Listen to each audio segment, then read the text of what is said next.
Quelques nouveaux développements survenus au cours de la nuit de mardi. Des roquettes ont été tirées sur Tel Aviv, dans le centre d'Israël, qui est une ville particulièrement animée.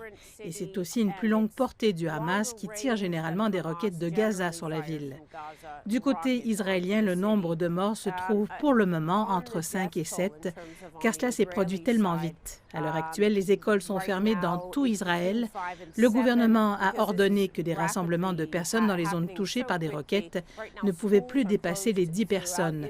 Je me trouve dans une zone mixte de musulmans, de juifs et de chrétiens. C'est une zone mixte arabo-juive. Des émeutes ont aussi éclaté dans des zones mixtes comme celle-là, partout en Israël. Des voitures incendiées, des synagogues incendiées, de même que des propriétés, alors que des cocktails Molotov sont jetés à travers les fenêtres des gens. Le premier ministre a déclaré une loi sur l'état d'urgence à une quinzaine de kilomètres à l'est d'ici à cause de ces émeutes et il a appelé la police frontalière dans cette région. C'est certainement un problème croissant. Il y a un sentiment de chaos alors que les roquettes et les frappes vont et viennent entre les deux côtés. Un sentiment croissant de confusion également avec les émeutes qui se produisent dans ces zones mixtes à travers Israël. Et des mises à jour régulières sont faites auprès de la population d'Israël alors qu'il est conseillé aux gens de rester près de chez eux et à proximité de leurs abris anti-bombes.